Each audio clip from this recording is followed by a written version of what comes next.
Halo teman-teman, apa kabar? Semoga baik-baik saja ya. Menjelang pergantian presiden, kira-kira gimana ya kabar perekonomian Indonesia? Menteri Keuangan Ibu Sri Mulyani Indrawati buka-bukaan momen presentasi rancangan awal kebijakan ekonomi makro dan pokok-pokok kebijakan fiskal 2025 dalam sidang Kabinet Paripurna di Istana Negara. Sesuai mandat Undang-Undang Keuangan Negara, Menteri Keuangan menyusun kebijakan ekonomi makro sebagai landasan awal penyusunan Rencana Anggaran Pendapatan Belanja atau RAPBN.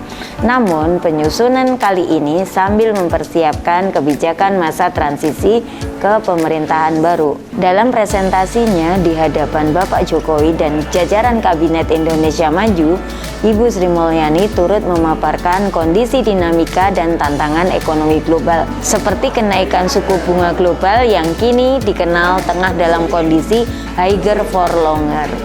Kondisi itu mempengaruhi arus modal, nilai tukar, dan biaya pendanaan, juga kondisi geopolitik dan proteksionisme serta tren teknologi digital, perubahan iklim dan penuaan penduduk di berbagai negara maju.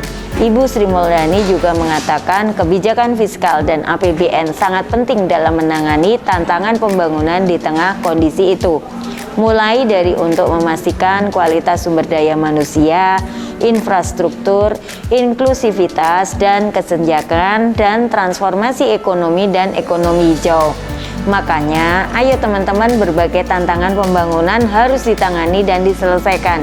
Ibu Sri Mulyani juga menekankan kebijakan fiskal dan APBN harus dijaga hati-hati, akuntabel, dan disiplin agar tetap sehat, kredibel atau dipercaya, dan berkelanjutan atau sustainable. APBN adalah instrumen penting dan strategis serta diandalkan untuk memecahkan berbagai tantangan pembangunan untuk mencapai tujuan Indonesia maju, adil, dan sejahtera. APBN juga menjadi instrumen penting dalam melindungi ekonomi dan masyarakat dalam menghadapi berbagai ancaman dan gejolak seperti pandemi, perubahan iklim, dan persaingan geopolitik.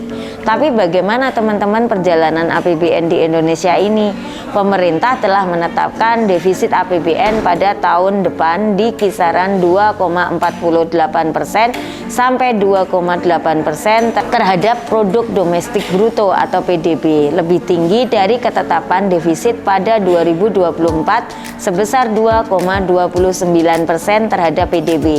Dengan semakin lebarnya defisit APBN, maka tentu kebutuhan pembiayaan melalui utang menjadi sangat besar. Hal ini dikarenakan masih adanya ketidakpastian global masih sangat tinggi. Ada perang yang belum selesai hingga kejatuhan ekonomi hingga resesi yang dialami negara maju. Jepang dan Inggris adalah dua di antaranya.